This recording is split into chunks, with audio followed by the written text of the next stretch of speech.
సువిశాల సాగర తీరం భీమిలి సొంతం. విశాఖలో భీమిలి బీచ్ రోడ్లో ప్రయాణం ఒక ప్రత్యేక అనుభూతి. అలా బీచ్ రోడ్లో వెళుతుంటే ధవళవర్ణ రాశులు అక్కడక్కడ పలకరిస్తుంటాయి. అదే ఈ ప్రాంతంలో ఉప్పు పంట. సాంప్రదాయ ఉప్పు తయారీ మడిలో భీమిలి గ్రామస్తులకు అదనపు ఆదాయ వనరులు. ఈ ఉప్పు పంట ఎలా ఉంది, అక్కడ కార్మికులు ఏమంటున్నారు, ఈ స్టోరీలో మనం తినే ఏ ఆహార పదార్థమైనా ఆహా ఏమి రుచి అనాలంటే అందులో సరిపడే ఉప్పు ఉండాల్సిందే. అంతేనా? సాక్షాత్తు ఉప్పును లక్ష్మీ స్వరూపంగా భావిస్తారు.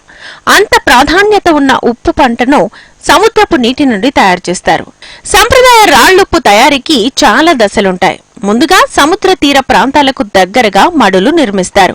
మొదట గంజేరు అనే మడిలోకి సముద్రపు నీటిని మళ్లిస్తారు.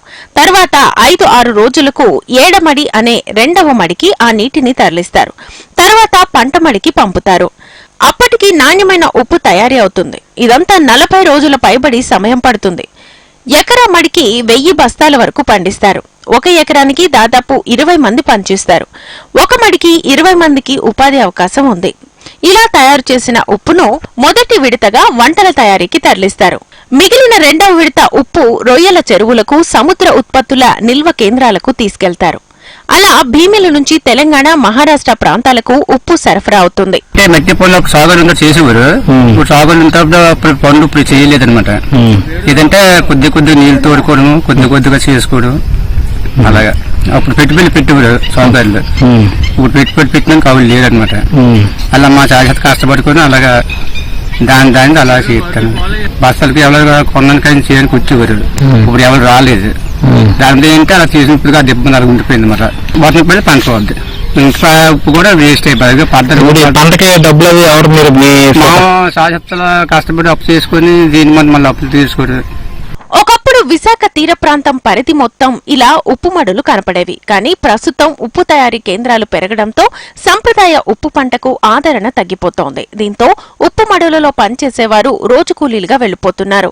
సముద్ర ఉత్పత్తుల కేంద్రాలు పెరుగుతోన్న నేపథ్యంలో వాటి నిర్వహణలో ప్రథమ భాగమైన ఉప్పు తయారీ కేంద్రాలను ఈ తీర ప్రాంతంలో మత్స్యశాఖ ఆధ్వర్యంలో ఏర్పాటు చేసి ఈ ప్రాంత మత్స్యకారులకు ఉపాధి కల్పించాలని కోరుతున్నారు. కూలీలు అవుతాయి, సరుకు కూడా ఎక్కువ రాలేదు. గవర్నమెంట్ అంతగా సాయం చేయలేదు. మరి మగవాడి చేసేది మరి అలా కష్టపడతాను, అలా చేస్తాను. ఆ తెచ్చుకున్నదా కూడా చల్లలేదు, కొన్నేళ్ళు రాలేదు. 15 సంవత్సరాలు 20 సంవత్సరాలు అవుతుంది. 15 సంవత్సరాలు. అంతకుముందు ఎలా ఉండేది, ఇప్పుడు ఎలా ఉంది? అంతకుముందు బాగా ఉంది. అలా పండిందే వెళ్ళిపోయింది, పండిది బాగా పండిది, మొత్తం కళ్యాణం చేసి. ఇప్పుడు తక్కువ. అది దేనివల్ల తగ్గిపోయింది అంటారు? మరి రైతులు లేక మరి ఇక్కడ కష్టం. ఎవరికి పరిస్థితి అంతే. మరి ఇది బొరవని పని కదా, ఎవరు చేయడానికి ఉద్దేశించుకోలేదు. అంతేనా? అంటే ఉంది మాది. మరి చేసినా కూడా సుఖం లేని పని. అక్కడికే రాలేదు, దేని దానికి రాలేదు. మీరు మార్కెట్ అలాగే ఉంది. ప్రొడక్షన్ పెద్దగా ఉండేది. ఇప్పుడు అయితే సేల్స్ మార్కెట్ ఉండేది, పర్వాలేదు. ఇప్పుడు మార్కెట్లో డౌన్ అయిపోయింది. ఇక్కడ ఉపాధి మార్గాలు పెరిగితే ఉపాధి కూలీలుగా ఇతర ప్రాంతాలకు వలసలు వెళ్లాల్సిన అవసరం ఉండదని అంటున్నారు. ఉప్పు తయారీ కేంద్రాలతో పాటు సీ ఫుడ్ ప్రాసెసింగ్ యూనిట్లు ప్రభుత్వం నిర్వహిస్తే దళారీల వ్యవస్థ తగ్గి ఈ ప్రాంతంలో ఉపాధి వనరులు పెరుగుతాయని అంటున్నారు. మరి ఆ దిశగా ప్రభుత్వాలు చర్యలు తీసుకోవాలని కోరుతున్నారు భీమిలి తీర ప్రాంత ప్రజలు.